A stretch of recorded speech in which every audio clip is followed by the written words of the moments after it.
Hello hello, क्या हाल चाल। बढ़िया एकदम। तो आप सभी प्यारे प्यारे भाइयों का स्वागत है आपके अपने इस खूबसूरत से प्लेटफॉर्म पे। तो बच्चे सोच रहे होंगे मास्टर आज पेजबा के कलर कला बदल दिए हो।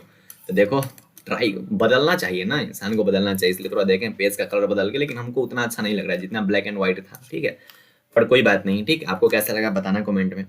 तो आज हम लोग क्या पढ़ने जा रहे हैं, तो क्लास 12th हिंदी का जो 10वां चैप्टर है, अभी तक 9 चैप्टर हम लोग पढ़ चुके हैं। ठीक है, अभी तक 9 चैप्टर हम लोग पढ़ चुके हैं।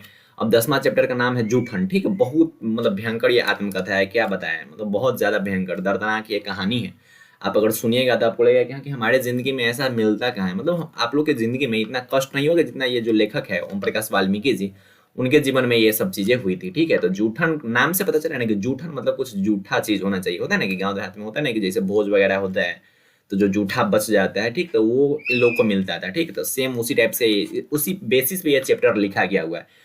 तो चलिए आज जूठन पढ़ते हैं, जिसमें देखो पहले ही तुमको बता देते हैं। ठीक है, क्योंकि बाद में बोलोगे कि मास्टर पहले कल ना बताए थे, नहीं तो हम तो 10 वीडियो देख जाते हैं। तो देखो पहले बता रहे हैं कि आज के इस वीडियो में पहले तो हम इस चैप्टर का व्याख्या कर देंगे। ठीक, मतलब इस चैप्टर में क्या क्या हुआ वह सब बता देंगे। उसके बाद आपका ऑब्जेक्टिव भी क्लियर करवा देंगे, और साथ में जो इंपॉर्टेंट सब्जेक्टिव जो बार बार पूछे जाते हैं चैप्टर से वो कंप्लीट करवा देंगे। मतलब एक एक वीडियो में सब कुछ। हम बोले हाँ बस एक वीडियो में सब कुछ हो जाएगा। ठीक है, तो अगर लेखक परिचय की बात की जाए तो ये जो चैप्टर है जूठन वो लिखे हुए ओम प्रकाश वाल्मीकि। कौन लिखे हुए भैया? ओम प्रकाश वाल्मीकि। ठीक है, वाल्मीकि, ओम प्रकाश वाल्मीकि द्वारा ये चैप्टर लिखा गया हुआ है। तो जब भी पूछे कि ओम प्रकाश वाल्मीकि ने कौन सा चैप्टर लिखा था, बोलिएगा जूठन। ठीक है, जूठन कौन लिखे थे? ओम प्रकाश वाल्मीकि। ठीक है, जूठन कौन लिखे हुए थे? ओम प्रकाश वाल्मीकि लिखे हुए थे। ब्लैक ठीक रहेगा कि व्हाइट? एक मिनट ट्राई करते हैं। जूठन कौन लिखे थे? ओम प्रकाश। व्हाइट ठीक लग रहा है। तो जूठन कौन लिखे हुए थे भैया? ओम प्रकाश वाल्मीकि लिखे हुए थे। कौन लिखे हुए थे? वाल्मीकि जी लिखे हुए थे। अगर इनके जन्म की बात की जाए, हाँ जो जो यहाँ पे इंपॉर्टेंट होगा उसको हम ऐसे कर देंगे। ठीक है, यहाँ समझ जाना कि हाँ कि यहाँ से क्वेश्चन आएगा, मतलब ऑब्जेक्टिव क्वेश्चन आएगा। ठीक है, ऑब्जेक्टिव क्वेश्चन आएगा। तो ओम प्रकाश वाल्मीकि जो है पूछा जा सकता है कि भैया ओम प्रकाश वाल्मीकि द्वारा लिखा गया चैप्टर का नाम बताइए। तो बोलिएगा कि हाँ कि जूठन जो है वो ओम प्रकाश वाल्मीकि द्वारा लिखा गया हुआ है। इनके जन्म की बात की जाए तो 30 जून 1950 ईस्वी में इनका जन्म हुआ था। कब हुआ था भैया? 30 जून 1950 ईस्वी में। कब हुआ था? 30 जून 1950 ईस्वी में। याद करने की जरूरत है क्या? नहीं, याद करने की जरूरत नहीं है। बस आप यहाँ से याद रख लेना कि इनका जन्म स्थान कहाँ था, तो उत्तर प्रदेश, मतलब बाबा की नगरी। ठीक है, मुजफ्फरनगर उत्तर प्रदेश, बरला मुजफ्फरनगर उत्तर प्रदेश, बाबा की नगरी में इनका जन्म हुआ था। ठीक है, कौन बाबा? अरे समझ रहे हो ना, योगी आदित्यनाथ। तो उत्तर प्रदेश में इनका जन्म हुआ था। व्हाइट थोड़ा अजीब लग रहा है भाई, रहने दे, मुझे यही रहने दे। ठीक, तो यूपी में इनका जन्म हुआ था। कहाँ पे हुआ था? यूपी में इनका जन्म हुआ था। कहाँ पे हुआ था? उत्तर प्रदेश में, मुजफ्फरनगर उत्तर प्रदेश में हुआ था। अगर माता का नाम ऐसे पूछेगा नहीं, ठीक है, पिता का नाम पूछा जा सकता है कि ओम प्रकाश वाल्मीकि जी के पिता का नाम क्या था, तो छोटन लाल। ठीक है, छोटन लाल। उनके पिताजी का नाम क्या था रे? छोटन लाल। तो उनके अगर पिताजी का नाम पूछा जाएगा कि भैया ओम प्रकाश वाल्मीकि जी के पिताजी का नाम क्या था, तो बोलेगा कि छोटन लाल जो है वो उनके पिताजी का नाम था। क्या था? छोटन लाल। ठीक है, क्या था? छोटन लाल। अगर बात की जाए शिक्षा की, तो इनकी जो शिक्षा है वो अक्षर ज्ञान का प्रारंभ मास्टर सेवक राम मसीही के खुले। मतलब ये सब इंपॉर्टेंट नहीं है, बस यहाँ पे जानकारी के लिए आप पढ़ लो। बाकी ये सब वो पूछेगा नहीं। ठीक है, ये सब वो पूछेगा नहीं, ये सब पूछेगा नहीं शिक्षा के बारे में। ये सब जानकारी के लिए हम लोग पढ़ लेते हैं। जहाँ से ऑब्जेक्टिव आएगा वहाँ पे हम ऐसे कर देंगे। ठीक है, या फिर ऐसे कुछ भी कर दे, समझना कि यहाँ से ऑब्जेक्टिव आएगा। ठीक है, जूठन क्या है? एक आत्मकथा है। यहाँ पूछा जा सकता है कि जूठन क्या है, तो आत्मकथा है। यहाँ से ऑब्जेक्टिव बनेगा कि जूठन क्या है, तो आत्मकथा है। जूठन नामक आत्मकथा हिंदी में दलित आंदोलन कहाँ से रिलेटेड है, तो दलित समाज से। ठीक है, दलित समाज का मतलब समझते हो? मतलब जो छोटे जो जाति के लोग होते हैं उनको दलित समाज में रखा जाता है। ठीक है, तो दलित आंदोलन से जुड़े महत्वपूर्ण रचनाकार है। ठीक है, जूठन नामक का जो आत्मकथा है ये क्या है? एक आत्मकथा है, और ये दलित आंदोलन या फिर दलित समाज से रिलेटेड एक रचनाकार है। मतलब ये वही एक कहानी इसमें बताया गया है।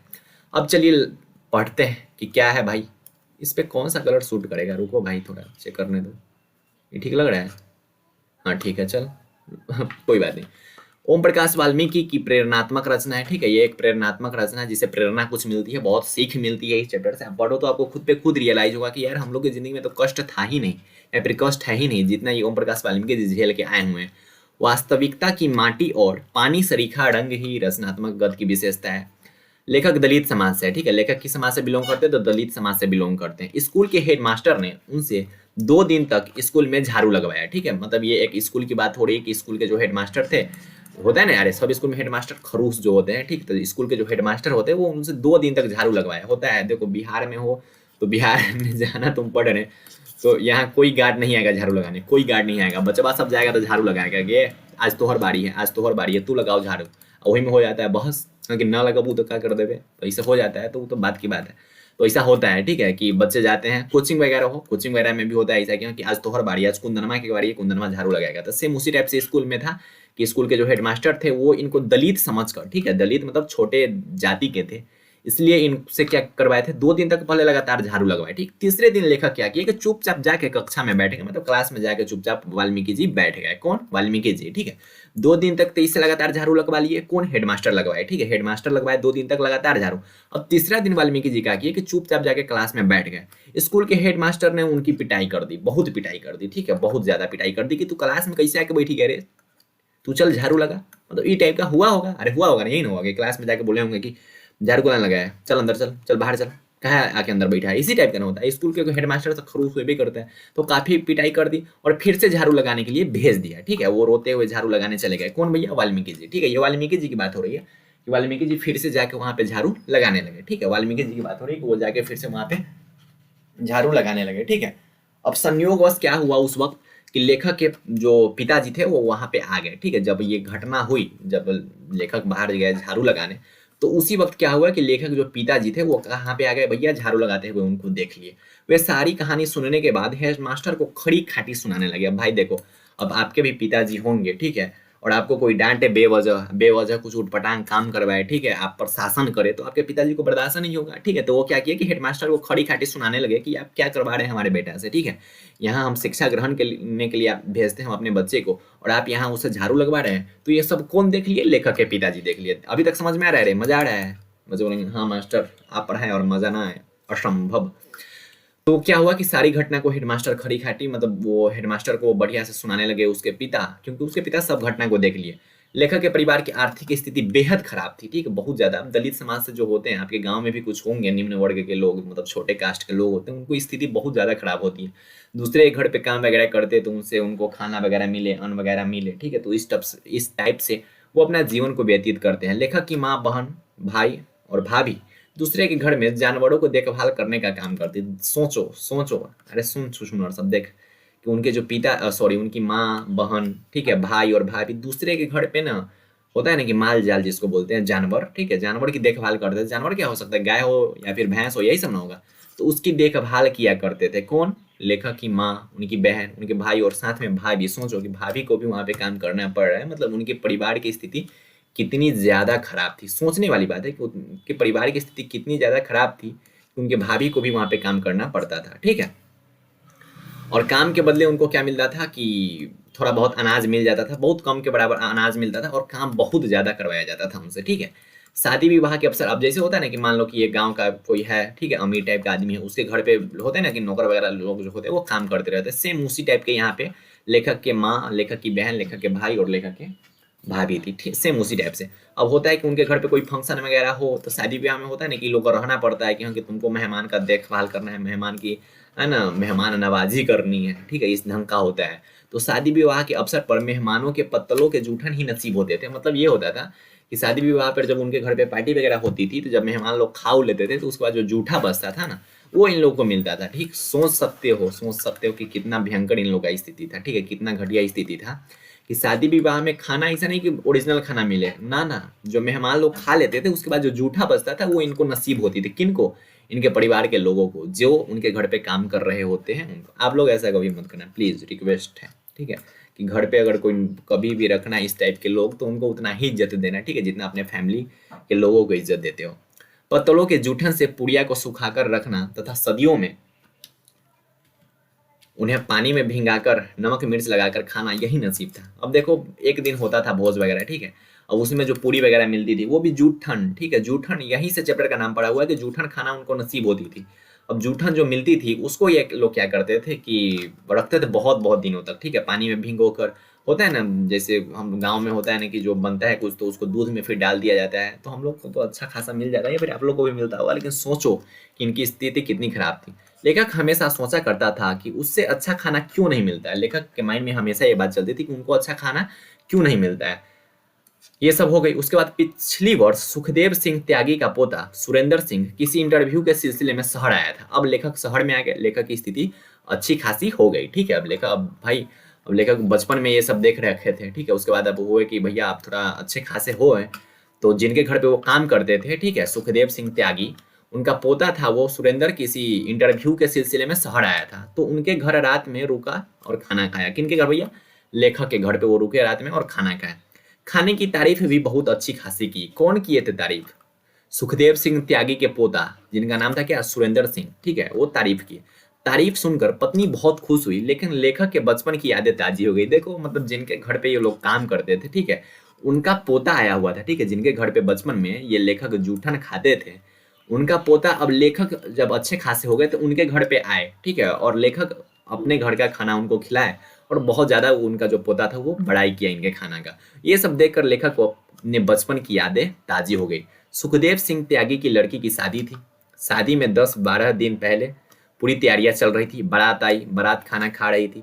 लेखक की माँ एक कटोरी लिए दरवाजे पर बैठी थी। ये मतलब पहले की बात है। ये सब बात याद आने लगी किनको? लेखक को याद आने लगी कि उनके घर पे क्या था, एक बेटी का शादी था, ठीक है, और बेटी का जब शादी था तो बारात वगैरह आई थी, तो खाना वगैरह खा रही थी। तो लेखक की जो माँ थी वो एक टोकरी लेकर दरवाजे पर बैठी हुई थी। साथ में लेखक और छोटी बहन भी थी। समझो यार, हमको पढ़ के रूह कांप रहा है। साथ में वहां पे क्या थे? टोकरी लेकर लेखक की छोटी बहन भी थी और लेखक भी थे। उस समय सुरेंद्र पैदा भी नहीं हुआ था, मतलब उनका जो पोता था वो पैदा भी नहीं हुआ था। तब की ये बात है, ठीक है, जब वो पैदा नहीं हुआ था सुरेंद्र। सुरेंद्र कौन है? सुखदेव सिंह त्यागी जी का पोता, जिनके घर पे लेखक काम करते थे, उनका पोता है। उस वक्त वो जन्म भी नहीं लिया था। लेखक, उनकी माँ और बहन इस उम्मीद में बैठे थे कि खाने में जो मिलेगा, किंतु मिठाइयाँ हो, पकवान हो, वो उनको मिले, लेकिन वो ऐसा हुआ नहीं, ठीक है, उनको डांट मिली, ठीक है, वहां से उनको भगा दिया गया। होता है ना यार, गांव वगैरह में देखने को मिलेगा, ठीक है, कि जो छोटे कास्ट के लोग वगैरह रहते हैं तो भोज जहाँ पे होती रहती है उसके गेट वगैरह पे या फिर साइड में कहीं रहते हैं कि भैया हमको भी कुछ मिले, तो हम लोग तो गाँव में अच्छा खासा खाना दे देते हैं। जो खाना हम लोग खाते हैं वही खाना दे देते हैं।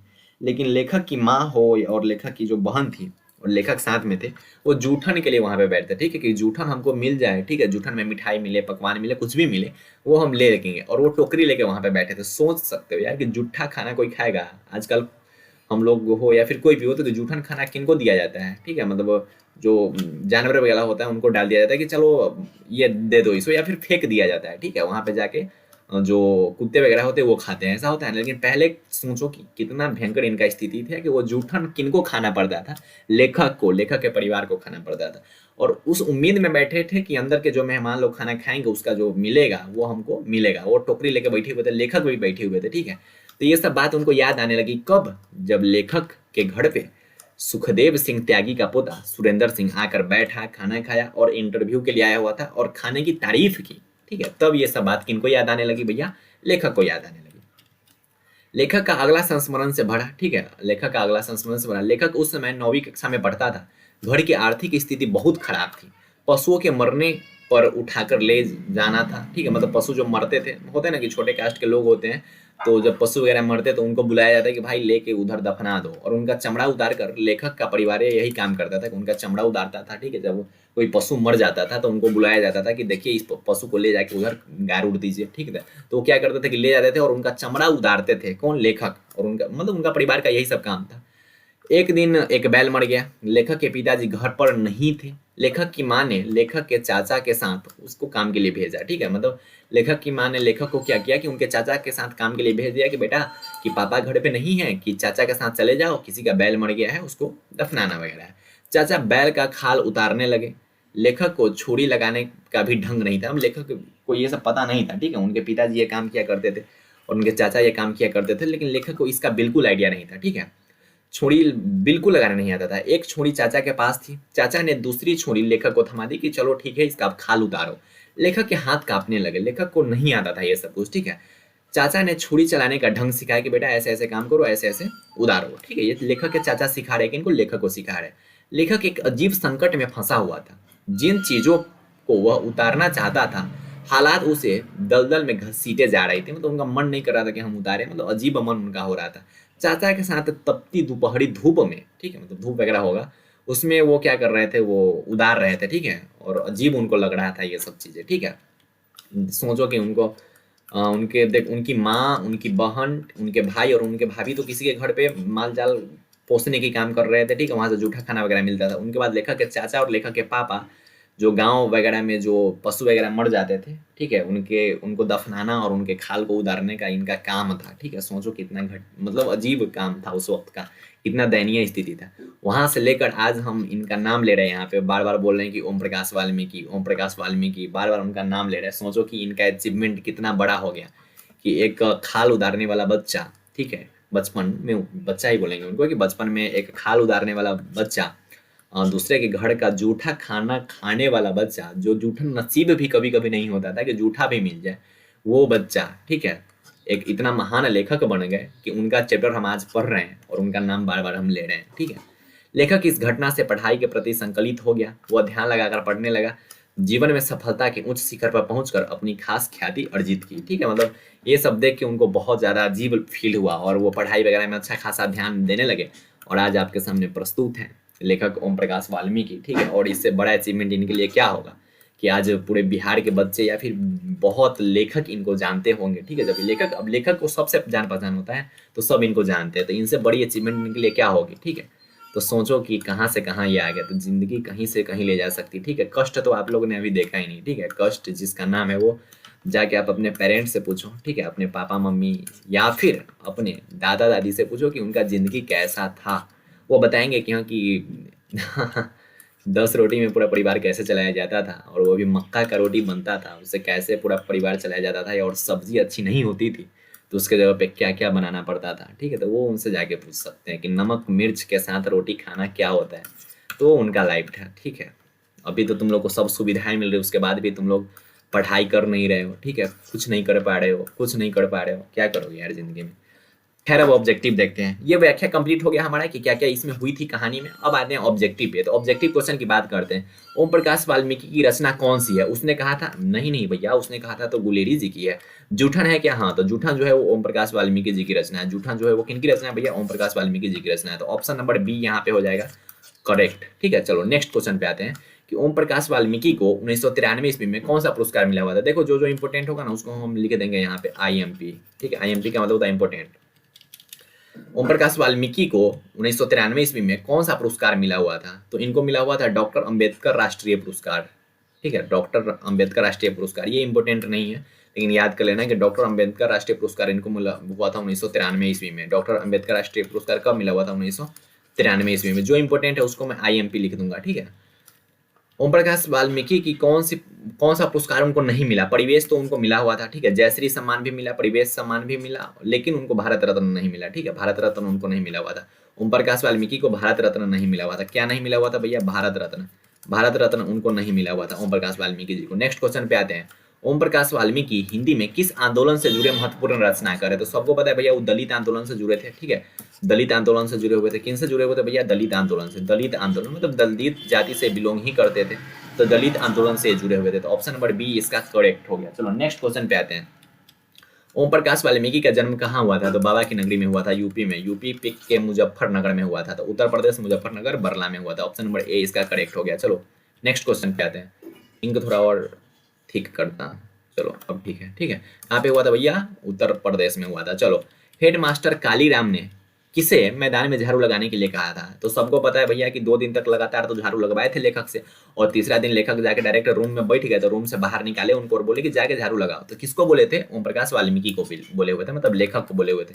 यहाँ पे ऑप्शन अगर लेखक रहता तो लेखक भी हम लोग टिक कर देते, ठीक है। ओम प्रकाश वाल्मीकि को बोले हुए थे। नेक्स्ट क्वेश्चन पे आते हैं कि नेक्स्ट क्वेश्चन क्या है कि ओम प्रकाश वाल्मीकि को प्यार से मुंशी जी कौन कहते थे? तो पता है ओम प्रकाश वाल्मीकि जी जो थे उनको प्यार से मुंशी जी उनके पिताजी कहते थे कि ओ मुंशी जी कहाँ जा रहे हो, पिताजी कहते थे, ठीक है। उनके पापा बोलते थे, उनके पापा उनको मुंशी जी बोलते थे। किनको? ओम प्रकाश वाल्मीकि जी को, ठीक है। तो ओम प्रकाश वाल्मीकि को प्यार से मुंशी जी बोलते थे उनके पिताजी। ओ मुंशी जी थे, पिताजी बोलते थे। मुंशी जी कौन बोलते थे? पिताजी बोलते थे, ठीक है। उसके पापा बोलते थे मुंशी जी। लेखक को विद्यालय में झाड़ू लगाते किसने देख लिया? देखो किसने बोला? तो भैया हेडमास्टर ने बोला। और किसने देख लिया? तो पापा ने देखा, ठीक है। पापा ने उनको देख लिया झाड़ू लगाते हुए। किसको भैया? ओम प्रकाश वाल्मीकि जी को। तो ओम प्रकाश वाल्मीकि जी को झाड़ू लगाते किसने देख लिया भैया? पापा ने देख लिया, ठीक है। नेक्स्ट क्वेश्चन पे आते हैं।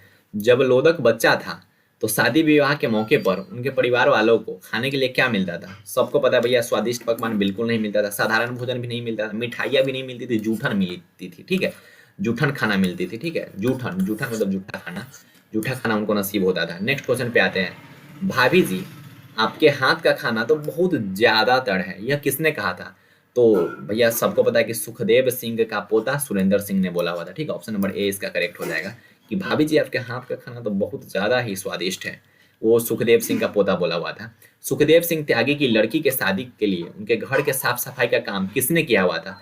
लेखक ने, लेखक के पिताजी ने, लेखक की माँ ने, लेखक के भाई ने? तो आई थिंक लेखक के माता जी, क्योंकि माता जी और भाई और बहन ये सब काम करते थे। लेखक के माता जी ने उनके घर के साफ सफाई का काम किया था और बाद में टोकरी लेके गेटवा पर बैठे थे तो इनको भगा दिया गया था वहां से। ठीक है, नेक्स्ट क्वेश्चन पे आते हैं।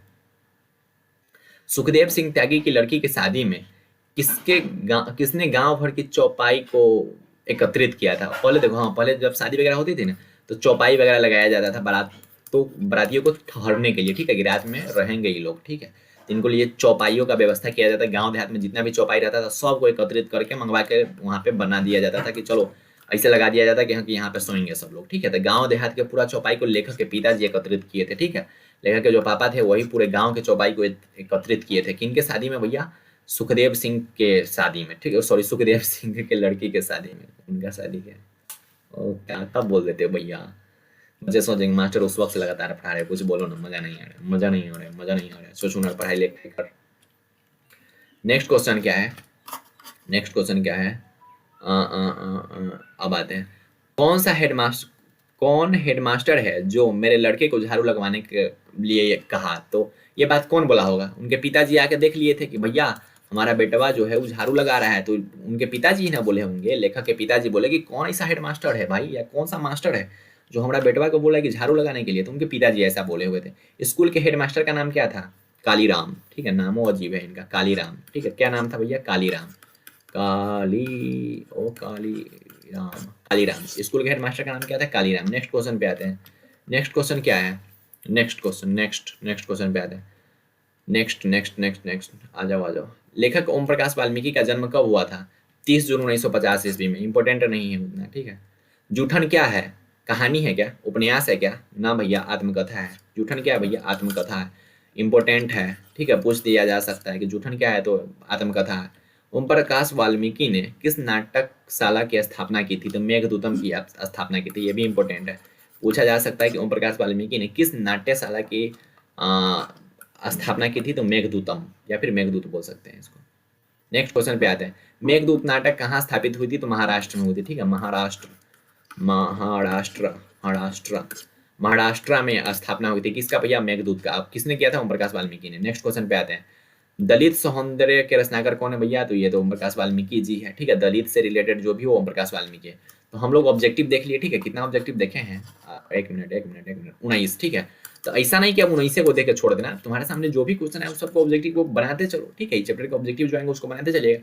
अब देखिए सब्जेक्टिव ये जो हम यहाँ पे लाए हैं ना, ये इंपॉर्टेंट सब्जेक्टिव है। ओनली VVI सब्जेक्टिव लाया गया है क्योंकि यही जो सब्जेक्टिव्स है ये बार बार पूछे जाते हैं। कितने भैया? भैया बार बार पूछे जाते हैं। ठीक है, ऐसे क्या है क्वेश्चन कि विद्यालय में लेखक के साथ कैसी घटना घटती है? तो आप सबको पता है कि विद्यालय में लेखक के साथ कैसी घटना घटती है कि पहले तो लगातार 2 दिन तक उनको बोला जाता है कि भाई तुम झाड़ू लगाओ। ठीक है, उसके बाद तीसरा दिन लेखक जाके क्लास में बैठ जाते हैं तो हेडमास्टर उनको पिटाई करके बाहर निकाल देते हैं और उनको दोबारा बोलते हैं कि फिर से जाओ झाड़ू लगाओ। ठीक है, और ये सब घटना देख लेते हैं उनके पिताजी, और जैसे ही पिताजी देखते हैं वैसे ही पिताजी फटकार डांट लगाते हैं। किनको भैया? हेडमास्टर को। हेडमास्टर का नाम क्या था? कालीराम। ठीक है, तो देखो हम बोल दिए इतना। ठीक है, और यही बातें हैं। अब कोई ऐसा स्टूडेंट होगा जो इस क्वेश्चन को रटेगा। ठीक है, जो भी इसमें लिखा गया वो सबको रटेगा। कुछ ऐसा स्टूडेंट होगा जो समझ गया होगा कि हाँ कि ओरिजिनल में क्या काम हुआ था वहां पे, और जो काम हुआ था उसको अपनी भाषा में लिख दो कि यही ना हुआ था भाई, लेखक के साथ यही ना घटना घटी हुई थी स्कूल में। बस पिताजी ने स्कूल में क्या देखा, उन्होंने आगे क्या किया, पूरा विवरण बताइए। थे पिताजी ने क्या देखा कि पिताजी जब जा रहे थे वहां से तो देखे कि तीसरा दिन भी लेखक से वहां पे झाड़ू लगवाया जा रहा था और लेखक को वहां से मार पीट के बाहर निकाल के और उनसे झाड़ू लगवाया जा रहा था। पिता जैसे ही देखे वैसे ही बोले कि भैया कौन सा हेडमास्टर है जो हमारे बच्चा से या फिर हमारे बेटा से झाड़ू लगवा रहे हैं, और पिताजी प्यार से उनको मुंशी जी बोलते थे लेखक को। ठीक है, तो ये सब घटना हुई। उसके बाद लेखक बहुत ज़्यादा, सॉरी, लेखक के पिताजी थे वो बहुत ज़्यादा डांट फटकार लगाए हेडमास्टर को। ठीक है, और बहुत कुछ समझाए और बोले कि ऐसा काम ना किया जाए। ठीक है, बाकी आप देखो, या तो आप पढ़ लो या फिर जो समझे हुए उसके अनुसार आप लिख सकते हो। ठीक है, किन बातों को सोचकर लेखक के भीतर कांटा उगने लगते हैं? तो लेखक जब अपने बचपन की बात सोचता है ना कि हाँ, कि मेरे बचपन में ऐसा ऐसा हुआ था कि हमको जूठन भी नसीब नहीं होती थी, ये सब जब सोचते हैं तो उनके अंदर एक कांटा चुभने लगती है। ठीक है, तो बात यही है। अब उसके बाद अब तुम देख लो क्या क्या यहाँ पे लिखा गया हुआ है। ठीक है, उसके बाद देख के अपना तुम लिख लेना। ठीक है, अब तुम्हारी मर्जी। और कोई ऐसा होगा जो समझ गया होगा तो समझ के लिखे, कोई ऐसा होगा कि जो रटेगा तो रट सकते हो।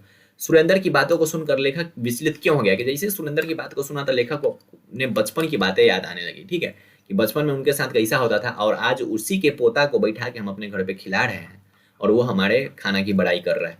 घर पहुंचने पर लेखक को देखकर उनकी माँ क्यों रो पड़ती है, क्योंकि देखो लेखक से कभी वो खाल उतारने वाली काम नहीं करवाई जाती है। ठीक है, लेकिन पिता के ना होने पर चाचा के साथ उनको भेज दिया जाता है कि जाओ तुम खाल उतारो, और लेखक के हाथ कपने लगते हैं क्योंकि वो कभी ऐसा काम नहीं किया था। ठीक है, और जब लेखक लौटते हैं तो खून से पूरा उनका शरीर लथपथ रहता है। ठीक है, और खाल वगैरह लखे रहते हैं। ये देखकर उनकी माँ रो पड़ती कि भाई कैसा स्थिति हो गया हम लोग का, हे भगवान, मतलब इस ढंग का सिचुएशन हो गया कि आज हम अपने बेटा से ये सब काम करवा रहे हैं पढ़ाई लिखाई की उम्र में। ठीक है, यही सब बात है, हम जो बात है वो बोल रहे हैं। ठीक है, हम जो बात है वो बोल रहे हैं और बाकी तुम देख लो कि क्या क्या लिखोगे। ठीक है, तो ये हो गया भैया जूठन का। ठीक है, देखो सब्जेक्टिव या तो तुम याद कर सकते हो या फिर जो समझे हो उसके अनुसार लिख सकते हो। ठीक है, नंबर आपको उतना ही मिलेगा, ऐसा नहीं कि नंबर कट जाएगा। जो बात है उस बात को लिखना है। ठीक है, तो यहाँ पे आपका व्याख्या भी कंप्लीट हो गया। बच्चे बोलेंगे हाँ मास्टर व्याख्या तो कंप्लीट हो गया, पूरा चैप्टर समझ में आ गया और बड़ा अच्छा ढंग से समझ में आ गया। तो कमेंट में बताना कैसे समझ में आया। उसके बाद ऑब्जेक्टिव भी हो गया और साथ में इंपॉर्टेंट सब्जेक्टिव भी हो गया। ठीक है, तो ये जो चैनल है केटी बिहार बोर्ड, ठीक है, वो बिहार का पहला ऐसा यूट्यूब चैनल है जहाँ पे बच्चों को अच्छे ढंग से गाइड भी किया जाता है और अब तो गाइड करने के साथ साथ पढ़ाने भी लगे हैं।